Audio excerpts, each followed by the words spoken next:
પ્રકરણ 2 ભારતમાં બ્રિટિશ શાસન ઈસવીસન 1757 ઈસવીસન 1857 પ્રસ્તાવના પ્લાસીના યુદ્ધ પછી મીર જાફરને હટાવીને અંગ્રેજોએ મીર કાસિમને નવાબ બનાવ્યો, પણ તેના શાસનમાં બંગાળમાં કરમુક્ત ખાનગી વેપાર કરવાની બાબતમાં અંગ્રેજોને તેની સામે વાકવું પડ્યું.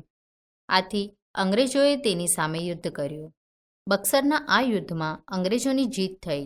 ત્યારબાદ ક્લાઇવે અવધના નવાબ અને મુગલ બાદશાહ સાથે સંધિ કરી. સંધિ મુજબ અવધના નવાબે કંપનીને 50 લાખ રૂપિયા આપવાનું સ્વીકાર્યું અને મુગલ બાદશાહ શાહ આલમ બીજાને કંપની વાર્ષિક 26 લાખની ખંડણી આપે. તેના બદલામાં બંગાળ, બિહાર અને ઓડિશાની દીવાની સત્તા આપવાની હતી. 12 ઓગસ્ટ 1765માં ઈસ્ટ ઇન્ડિયા કંપનીને મુગલ બાદશાહે બંગાળની દીવાની સત્તા આપી અને અંગ્રેજોની ભારતમાં રાજકીય સત્તા શરૂ થઈ. મહેસૂલ પદ્ધતિઓ.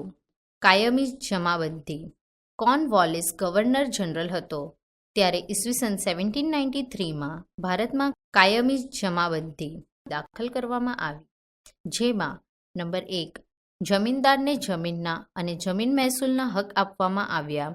તેમણે સરકારના એજન્ટ તરીકે કામ કરવાનું હતું. નંબર 2 જમીનદારે જમીન મહેસૂલના 9 ભાગને સરકારને જમા કરાવવા અને 10મો ભાગ મહેનતાણા તરીકે રાખવાનો હતો. આ પદ્ધતિમાં ખેડૂતોનું શોષણ થતું હતું, કારણ કે તેને નિશ્ચિત કરેલું મહેસૂલ જમીનદારને આપવું પડતું. જમીનદાર તેના ઉપર જુલમ કરીને પણ મહેસૂલ વસૂલ કરતો.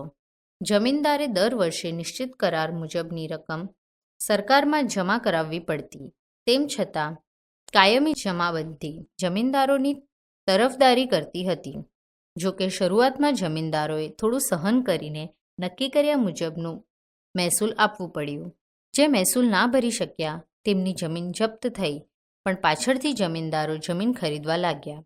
સરકારને ખેડૂતના વિકાસમાં રસ ન હતો. પરિણામે બંગાળમાં ખેડૂતોના ઘણા વિદ્રોહો થયા અને અન્ન ભંડાર તરીકે ઓળખાતું બંગાળ કંગાળ બન્યું. રૈયતવારી પદ્ધતિ. 19મી સદીની શરૂઆતમાં ઈસવીસન 1820માં મુંબઈ અને ચેન્નઈ એટલે કે મદ્રાસ પ્રાંતોમાં રૈયતવારી પદ્ધતિ લાગુ કરવામાં આવી હતી. તેના પ્રણેતા થોમસ મુનરો હતા. તે સમયે તેઓ ચેન્નઈ એટલે કે મદ્રાસના ગવર્નર હતા. આ પદ્ધતિમાં જમીન ખેડનારને જમીનનો માલિક બનાવવામાં આવ્યો હતો. સરકારની શરત મુજબ ખેડૂતે જમીન મહેસૂલ ચૂકવવાનું હતું. આ પ્રથાથી જમીનની માલિકી હકનો કોઈ ફાયદો ખેડૂતને થતો ન હતો. તેના કારણો આ મુજબ હતા. નંબર 1 જમીનનું વધારે પડતું મહેસૂલ. નંબર 2 સરકાર ઈચ્છે ત્યારે જમીન મહેસૂલમાં વધારો કરવાનો હક ધરાવતી. નંબર 3 કોઈપણ સ્થિતિમાં અનાજ ન પાકે કે નાશ પામે તો પણ રૈયતે જમીન મહેસૂલ તો આપવું પડતું હતું. મહાલવારી પદ્ધતિ. મહાલવારી પદ્ધતિનો અમલ ઉત્તર પશ્ચિમ પ્રાંત અને મધ્ય ભારતના કેટલાક પ્રદેશોમાં થયો હતો. હોલ્ટ મેકેન્ઝી નામના અંગ્રેજ અધિકારીએ ઈસવીસન 1822માં મહાલવારી પદ્ધતિ દાખલ કરેલ. બ્રિટિશ મહેસૂલી દફતર એટલે કે રેકર્ડમાં ગ્રામ અથવા ગ્રામના સમૂહ માટે મહાલ શબ્દ પ્રયોગ થતો હતો. મહાલનું એકમ ગ્રામ અથવા ગ્રામનો સમૂહ હતો. આ પ્રથા અનુસાર મહેસૂલનું એકમ ખેડૂતનું ખેતર નહીં, પણ સમગ્ર ગ્રામ કે ગ્રામની જમીનના સમૂહનો સમાવેશ થતો હતો. આ પદ્ધતિમાં ગામનું સર્વેક્ષણ કરી ખેતર અથવા ખેતરોના ઉત્પાદનની આવકને ધ્યાનમાં લઈ જમીન મહેસૂલ નક્કી કરવામાં આવતું.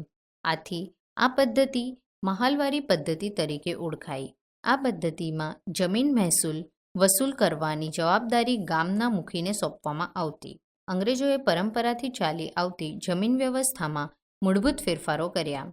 પરિણામે ભારતીય ગામોની સ્થિરતા, સ્વાયત્તતા અને સાતત્ય છિન્ન ભિન્ન થયા.